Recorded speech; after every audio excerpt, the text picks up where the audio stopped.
What's good, y'all? It's your boy Rockstar here.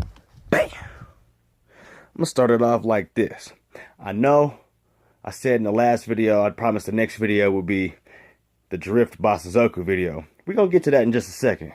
Just wanted to give y'all a quick little update. Picked up me the TMX Pro. I also ordered the TH8A shifter, which should be here in the mail no later than Wednesday, I hope. And I picked up this HPI Sprint 2 chassis.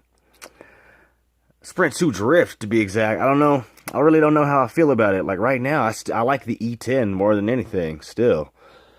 Which is kind of weird, because this is supposed to be the better of the two drifting cars. The E10 and the Sprint 2. This one's supposed to be better. And so far, I like the E10, but I guess it's just a learning curve. I got shit to finagle with on this one. Of course, I picked up Forza Horizon 3. Rockstar 187, in case you want to get on there, get your motherfucking ass whooped at some racing. It's like, watch, nah, I say that, and then everybody gonna come on there and be whooping me and be like, "Well, you said. Like, nah, I'm okay at drifting. I'm alright at racing. But Forza's where I live. I'm just alright at that shit. I get down on it, though. We can get down, do some shit, cruise, do some drifting, do some drifts around the roundabouts, like I be doing with fools. It's weird. Anyway.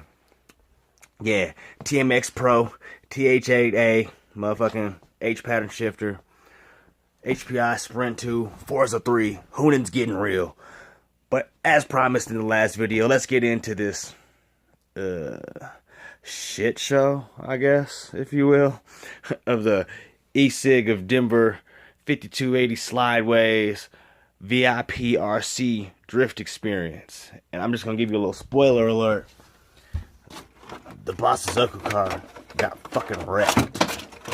I mean, I was like fucking heartbroken. I waited so long to get this Bosozoku body, and I fucking wrecked it.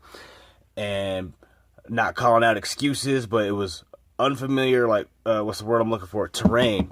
Unfamiliar terrain for me. I had to run some hard-ass plastic tires that I've never ran before. I mean, it was just shit that I had never done before. And, yeah, let's get to the video.